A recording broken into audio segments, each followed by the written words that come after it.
All right, section 15.3, we're going to revisit a little bit of something we've seen before. We have talked about conservative vector fields once before. We did it back, I think it was in 15.1. And we're going to continue our discussion a little bit more in 15.3 with that today, and as it relates to the independence of paths. So what you saw in the last section is that anytime we had to compute a line integral, it took several steps, and the first step was always to do what? What were we first doing when we were calculating line integrals? Right. We were parameterizing the curve. We had to find parametric equations that would work, right? Limits of integration for those and so forth. Well, what we're going to do in this section is we're going to consider a group of line integrals where it's independent of the path that you take. What it's going to mean for us is that we aren't going to need to do any parameterization. So we get to skip that whole first step, okay, and we can integrate it directly. This will only work as long as the path is actually independent. And part of that path being independent has to do with it being connected. So has to do with our region being connected. So the first thing I want to define for you is what I mean by connected. So definition 3.1 says the following. A region D contained in some Rn for n greater than or equal to 2, and in particular we're going to be doing it in R2 and R3, but it's true for all of them, is called connected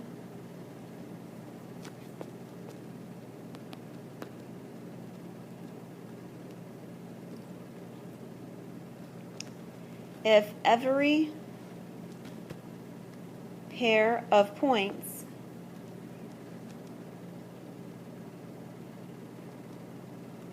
in D can be connected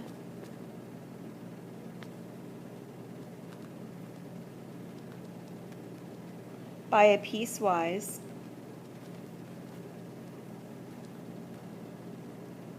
smooth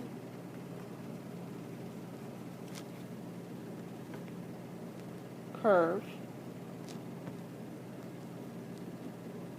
lying entirely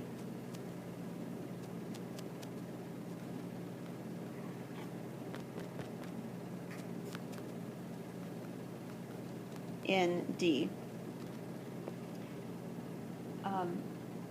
The picture that this is sort of imaging for you is you have some sort of shape here,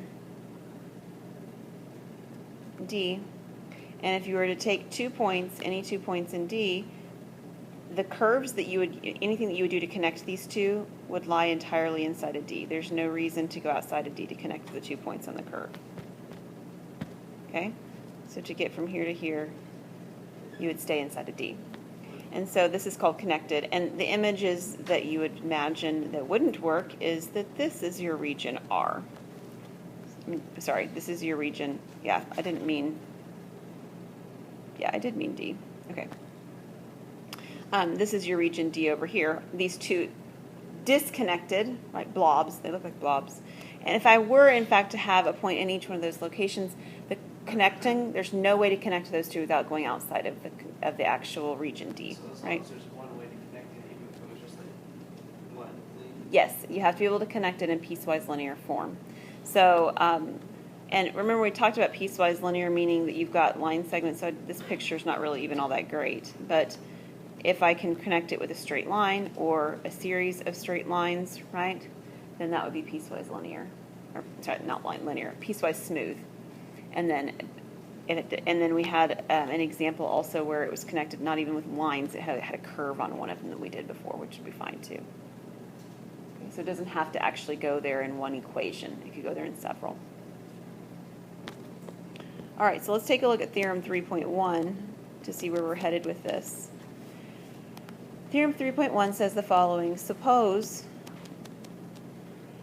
that the vector field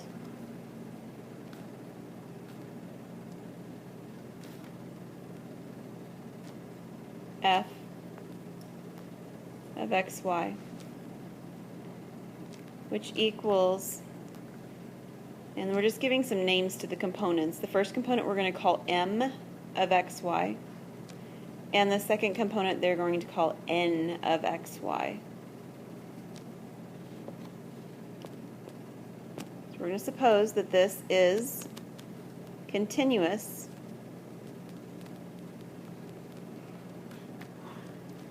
on the open connected region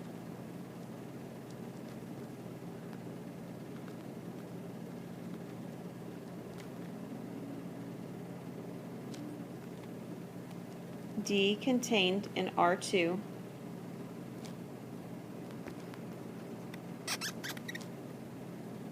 then the line integral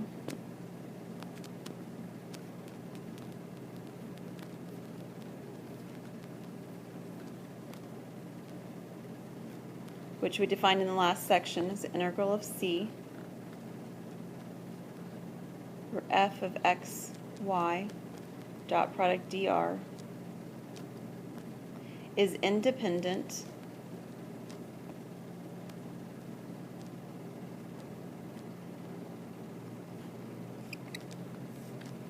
of path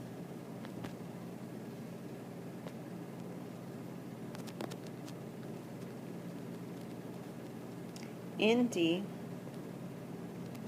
if and only if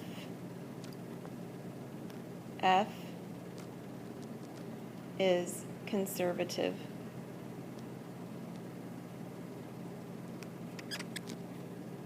on D.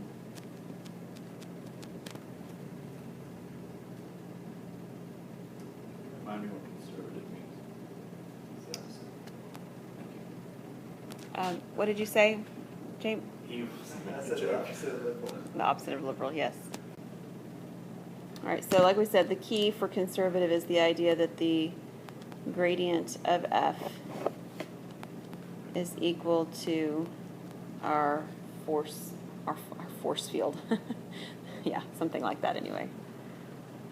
Our vector field. Okay, one more theorem before we have some examples, and this is the fundamental theorem for line integrals. Okay, so this is theorem 3.2.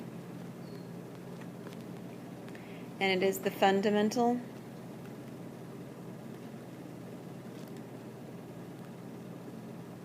theorem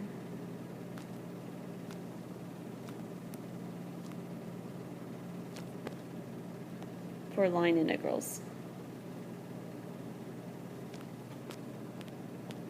And it says the following. We're going to start out much like the last theorem started out. Suppose that our vector field f of xy has this component form where we're calling it m of xy, n of xy, and it is continuous on the open connected region.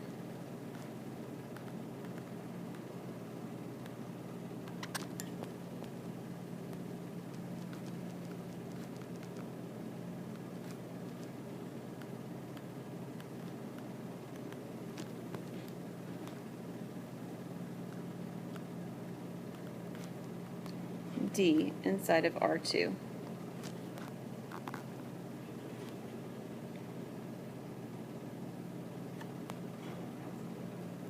And C is any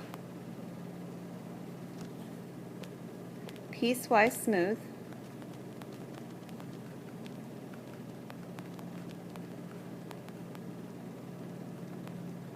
curve lying in D.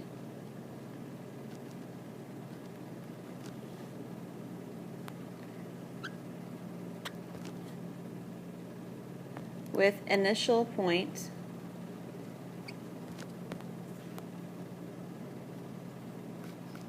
x1, y1 and terminal point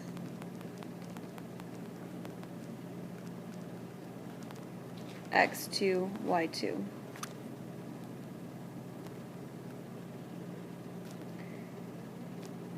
Then F is conservative on D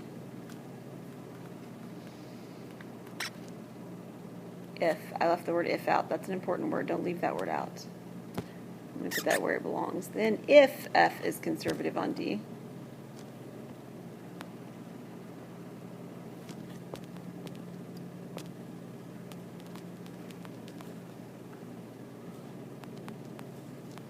with f of xy, the vector field f of xy, equal to the gradient of f of xy. Then we have, this is the crux of the issue here, the integral over c of f of xy that was lengthy to calculate for us before because of the parameterization involved and then the integration involved, and so much fun with all the trig involved in the last example, right? This actually just equals our function f of xy, and remember this is my potential function.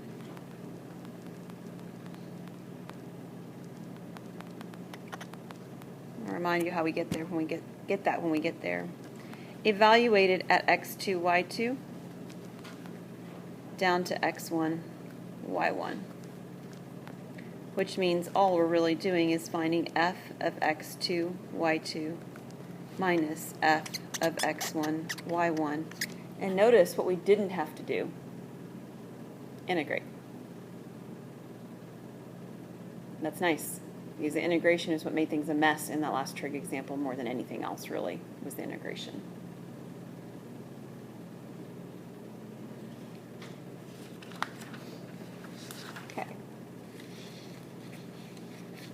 So like I said, the point being is that we won't have to parameterize if we have a conservative field, and if we're dealing with the two-dimensional version of it like this, not only that, but we'll have the ability to just evaluate at the end as well, which is also very friendly.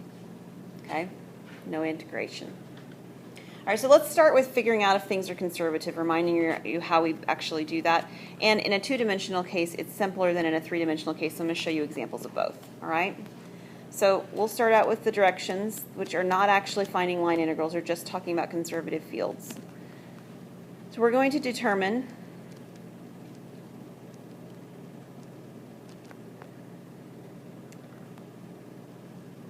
whether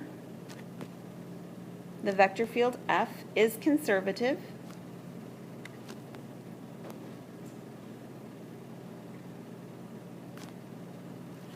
on R2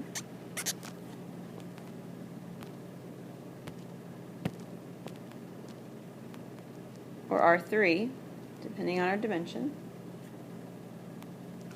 And if it is, we're going to find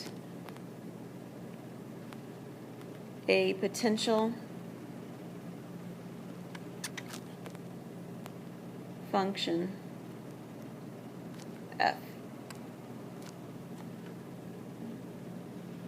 So no line integrals in these particular problems for a moment here. Here's our first example. F of xy is the vector e, it's a field, but it's set up as e to the xy minus 1. The minus 1 is not in the exponent. And then xe to the xy. All right, so if it's two-dimensional, which this is, right, it's just got two vector components, what you can do is you can actually take the derivative of each of them, partial derivative of each of them, and compare them to start with. So this equation, or this component was m, right? And this component was n. You guys remember that one? We defined them that way. Well, what we're going to do is we're going to find capital M sub y, and we're going to find capital N sub x. Okay, so the first one, we're going to take the partial with respect to y. The second component, we're going to take the partial with respect to x. All right, so what is the partial of e to the xy minus 1 with respect to y? Excellent.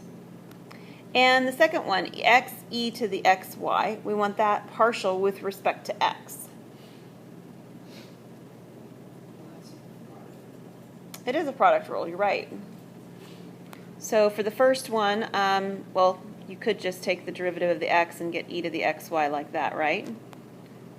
and then plus x, y, e to the xy.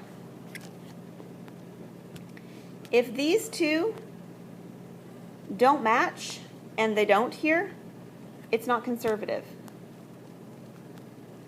So if m sub y does not equal n sub x, the field, we'll say the vector field even, is not conservative. And that's it then for the problem, because the other part that says if it is doesn't apply, because it isn't. So it's just given that they don't equal. yeah, and it has to do with the fact that if we were to find the potential function, we'd run into a problem.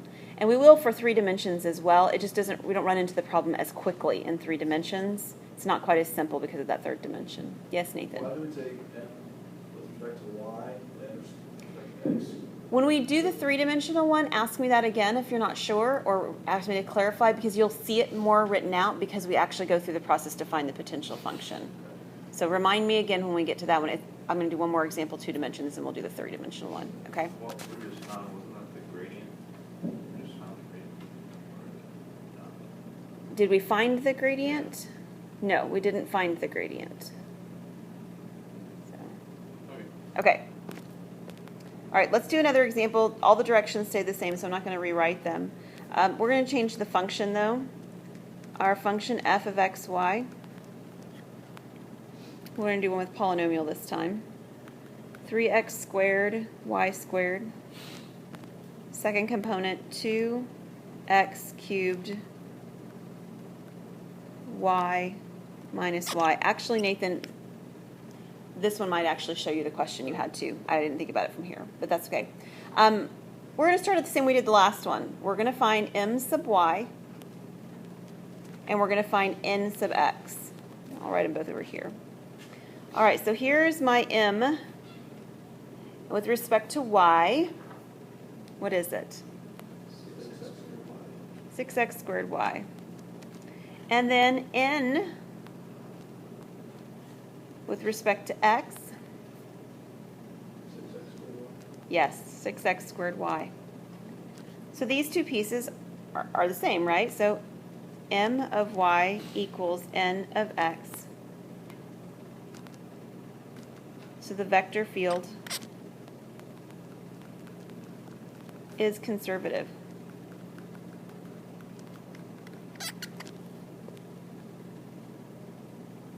All right, so what I'm about to start right now is where we would start if we were working in 3 dimensions automatically, just saying, well, let's see what happens if we try to find that potential function, because that's where we are now. We're going to try and find the potential function. So if the gradient of f of xy equals my vector field, then what does that mean? Well, my vector field in this case, we'd written it above, was 3x squared y squared 2x cubed y minus y. Well, what that means is that the component, the gradient up here, df dx, I actually didn't write that quite right. Let me fix that. df dy can be compared component-wise. So the df dx is going to be the first component. df dy is the second component. So we're going to set up 2 equations. df dx is 3x squared y squared.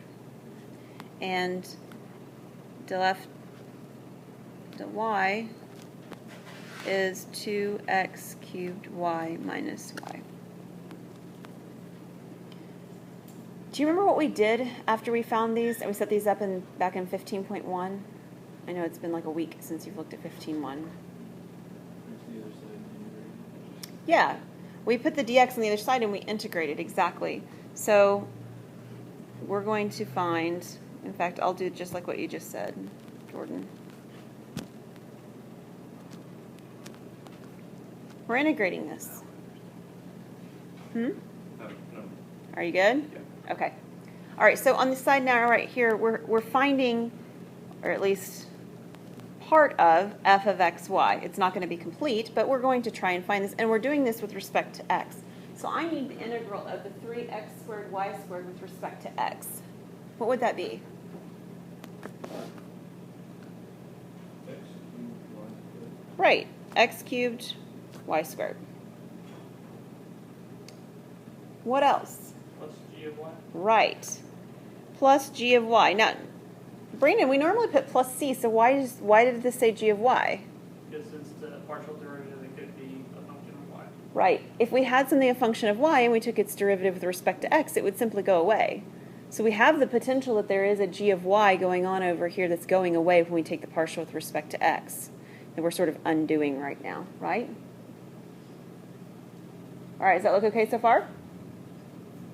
Do you remember what we did next? We could do the same thing for y, but that's not how we approached it.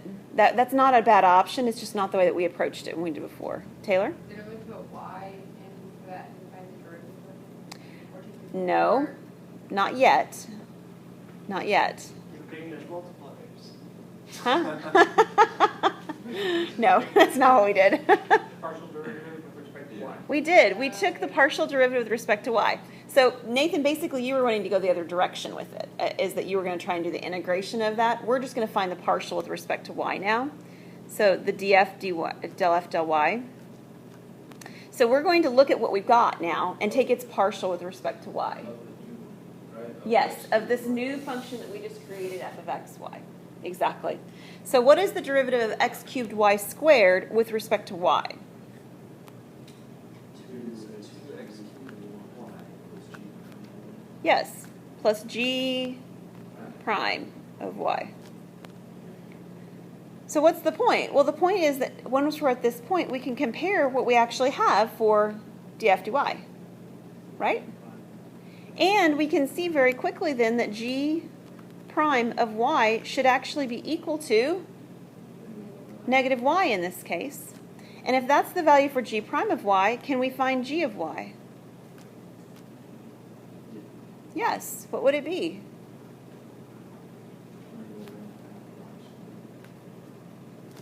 And then plus c potentially, right? Uh-huh.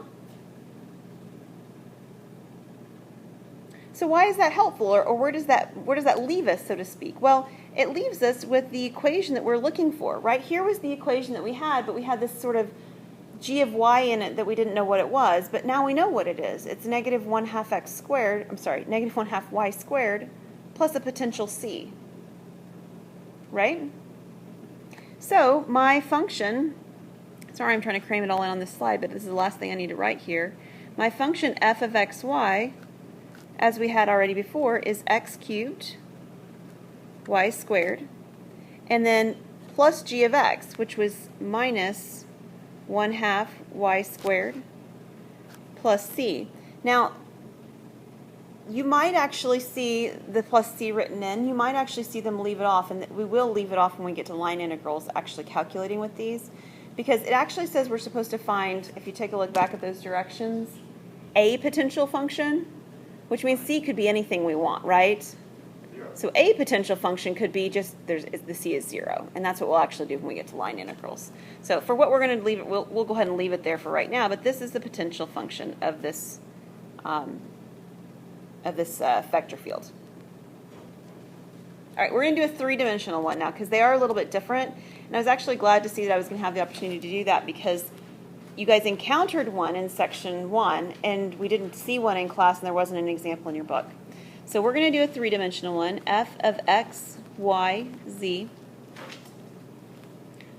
And this is the vector field with first component y squared minus x. The second component is 2xy plus sine z. And the third component is y cosine z.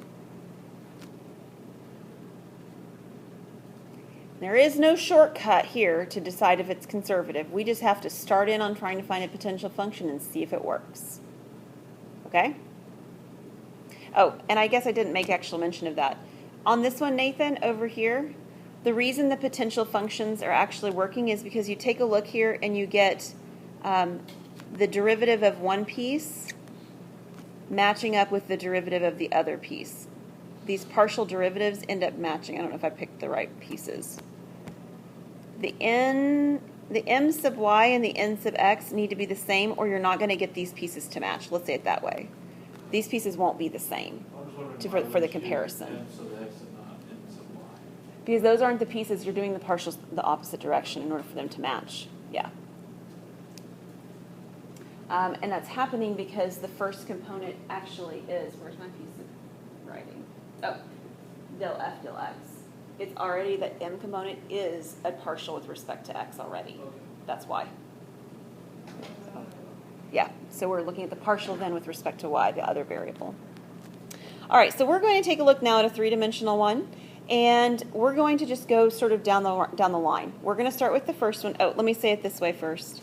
So if the gradient of f is equal to the vector field, then we can set up these partial, and we don't know that that's the case. That's what we're testing for, right? So if this is true, then del f del x is y squared minus x. Del f del y is 2xy plus sine z. And del f del z is y cosine of z. All right, so we're going to do the same thing we did on the last slide. We're going to integrate this, okay? So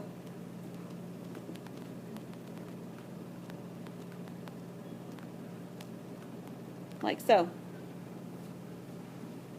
So this is the potential function f of x, y, z here that we're looking for at the moment. Antiderivative of y squared minus x with respect to x. X, y squared, x squared, plus b of y. All right, g of what? Y, z. Because it could have y's and z's in it now and still end up giving us nothing once we take a partial with respect to x. All right? So we're going to take this now and we're going to find the partial of this with respect to y, just like we would have in the other case when we take the partial with respect to the next variable and compare. So what is the partial with respect to y of xy squared?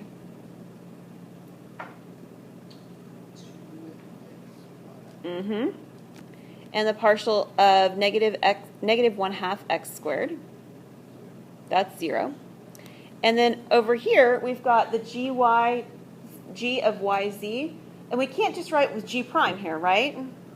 We're going to have to actually write that this is del g del y. So far, so good? And if you want, you can put of yz here if that's helpful to you to see. You don't have to write it in there, but you could.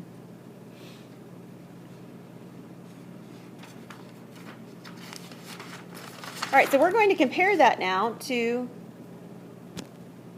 the partial with respect to y. 2xy plus sine of z. What does that tell you? Del G del Y sine. Right. Del g del y is the sine of z. What do you think we're going to do next? Because this is where it's different, right? Normally this is where we'd be done, and we don't have a third variable. We've got a third variable going on here, so now what?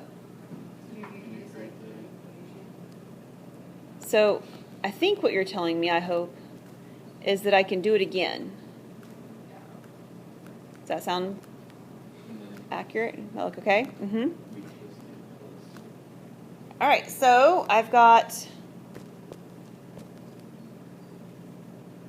g of, and it's yz at the moment, because x is not a part of what's going on right now. It's just the y and the z that we've been working with, right? This is g of yz. Should be equal to the antiderivative of sine of z with respect to y. What is that? Is that Y sine of Z? Mm-hmm, good. Y sine z. And then what? Plus what? G of Z, or H of Z. We'll use another variable. H is a good one. H of Z. Right? We're just continuing the process one further step along the way. So if we're continuing the process, what would happen next?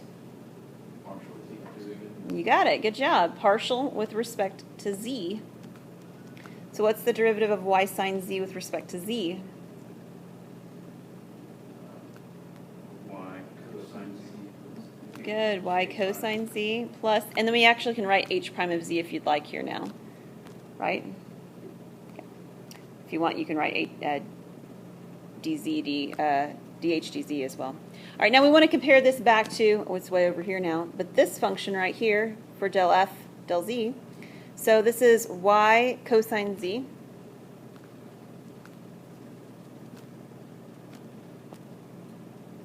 And what do you see happen? H prime is equal to 0. Yeah, this one's actually equal to 0. It wouldn't have to be, but it was in this case, right? So if h prime is 0, what is h of z? C. C. It's a constant. Right? The antiderivative of 0 is a constant.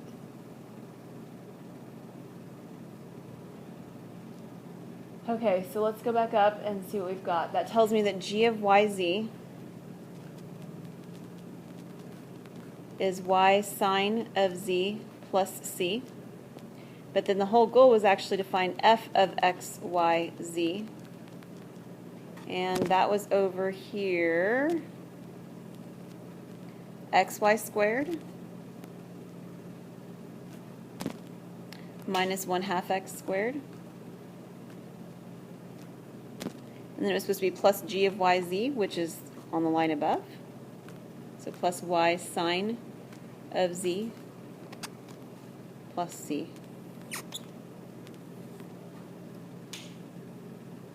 And this would be a potential function, of course letting z be whatever we would like. We don't have time to do my last example, but we do have time to write the directions down, so let's at least do that so that I can finish that next time with you.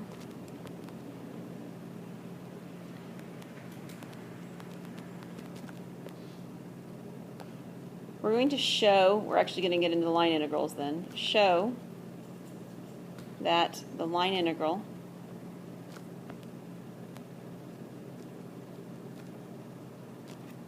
is independent of path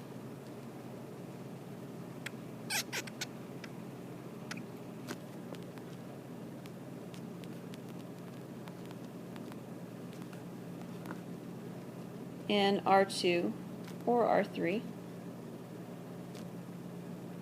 and use a potential function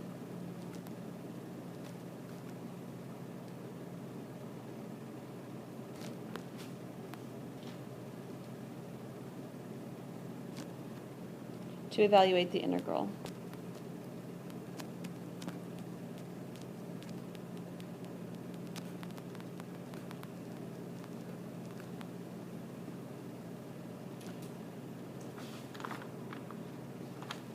I guess I lied. There's 2 examples left with those directions, actually.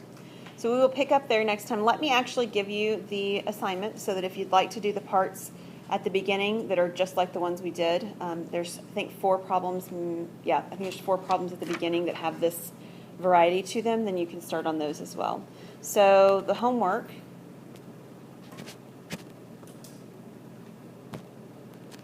is actually on page 1011. 1011. It's numbers 4, 6, 8, 9, 14, 15, 17, 19, 22, and 25. And these 4 right here are the ones that are like what we've done so far. So those are the 4 that you could actually start. Okay?